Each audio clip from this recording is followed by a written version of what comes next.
कि इन लोगों ने जिन्होंने संविधान को खत्म करने का कोशिश की है उनका हम लोग मुकाबला करेंगे।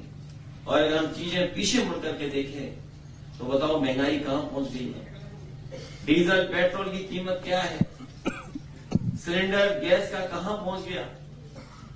आज हर जरूरत की चीज महंगी हो रही है। ये बीजेपी के लोग बड़ा खुश होकर के कहते थे कि देश की आर्थिक नीतियां उन्होंने ऐसी बनाई है कि उनका एक उद्योगपति जो मित्र है वो दुनिया में 2 नंबर पर पहुंच गया है। आज बताओ वही 2 नंबर वाला उद्योगपति किस नंबर पर पहुंच गया। हालांकि जो हिंदी जानते होंगे वो जानते होंगे कि 2 नंबरी हमेशा खराब बात होती है। बताओ वो 2 नंबर वाले लोग आज किस स्थान पर पहुंच गए। और हमारे मुख्यमंत्री जी ने तो एक बार बीजेपी की सरकार के एक लोगों ने हमारे यहां एक को जेल भेज दिया था। और इसीलिए जेल भेजा था कि वहां पर जो सरकारी कर्मचारी हैं उनके प्रोविडेंट फंड को एक प्राइवेट कंपनी में इन्वेस्ट कर दिया था और वो प्राइवेट कंपनी डूब गई थी। डूबने के कारण सरकार का पैसा डूबा। बीजेपी की सरकार ने उस समय के उन अधिकारियों को जेल भेजने का काम किया।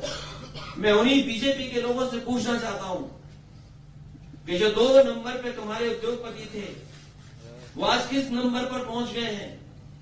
और सरकारी संस्थाओं का पैसा उसी कंपनी में इन्वेस्ट हुआ था, LIC का पैसा इन्वेस्ट हुआ, आपका भारत की बैंकों का सबसे बड़ी बैंक का पैसा इन्वेस्ट हुआ है। अगर उत्तर प्रदेश की सरकार और भारतीय जनता पार्टी की सरकार किसी को जेल भेज सकती है तो बताओ दिल्ली में बैठे लोगों को किसको जेल में भेजोगे आप। और फिर आप तो विपक्ष के लोगों के लिए तो आपके पास ED, CBI, इनकम टैक्स है। और अगर आपके साथ कोई आ जाए तो उसके लिए आपने कोई नई वैक्सीन बनाई है। ये जो बीजेपी की वैक्सीन जो लगवा लेगा उसे न ED, न CBI, न इनकम टैक्स कोई परेशान नहीं करेगा।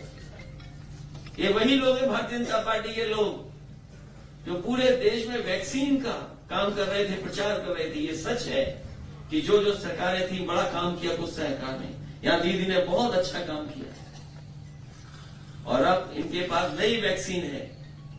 जो बीजेपी में जाएगा उसको वैक्सीन लगा देंगे। उसके बाद न ED, न CBI, न इनकम टैक्स।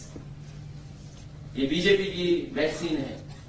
इसलिए मैं इस मौके पर दादा का धन्यवाद देता हूं कि समाजवादियों को नई ऊर्जा देने का काम किया है। बंगाल में आकर के इन्होंने बुला करके और अपने कार्यकर्ताओं को जो नीचे बैठे हैं उनका भी धन्यवाद देता हूं।